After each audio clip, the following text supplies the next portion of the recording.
Well, first, can you tell me about or tell us all about the gifts that you're carrying?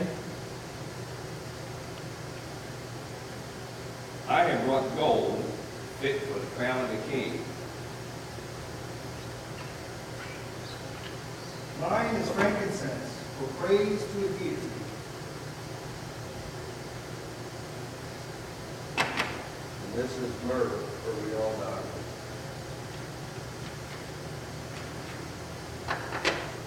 Well, gold, frankincense, and myrrh are pretty unusual gifts for a baby. But as I finish the story, I think you'll see they're perfect. See, after he left Nazareth and returned home, Herod felt threatened by this other king.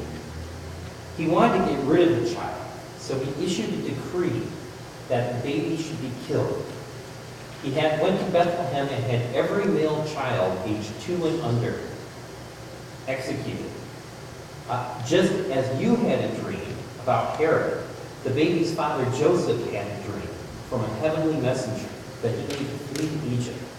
And so Joseph, Mary, and Jesus went out of their own country on a donkey far from their own land and stayed there until Herod died.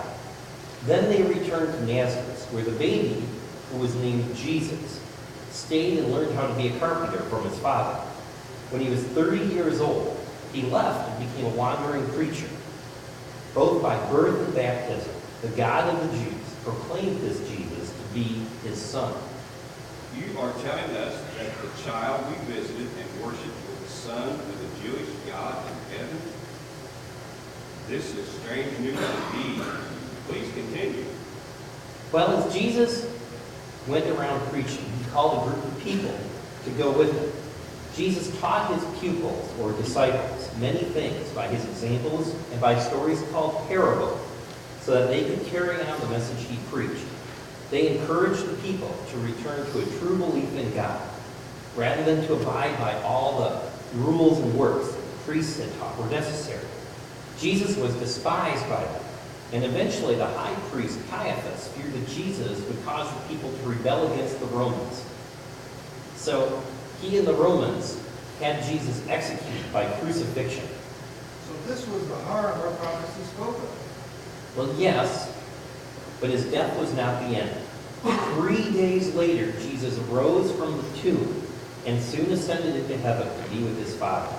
His Spirit remains a guiding presence in our lives even today. We believe King Jesus will come again to judge all people, both the living and the dead, and will establish a kingdom which has no end. So you see, we're right to worship him. This is a strange but marvelous tale. Well, and now, I'd like to give you gentlemen some gifts. I have for you a candle, and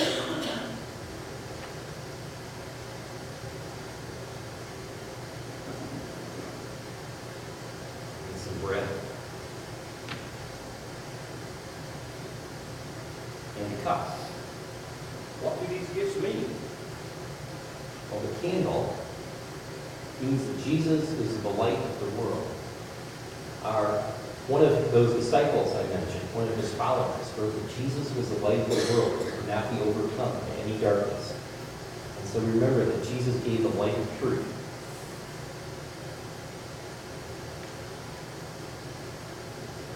And why do you use bread? We use the bread because on the night that Jesus was betrayed, handed over to the Romans to be crucified by one of his own, he took the bread in his hands and he broke it.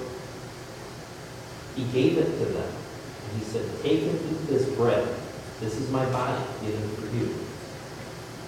And what does the cup mean? At that same meal, at the end, Jesus took the cup and he gave it again to his disciples. And he said, "This is the cup of the new covenant in my blood. It is given for you and for many more, so that sins will be forgiven."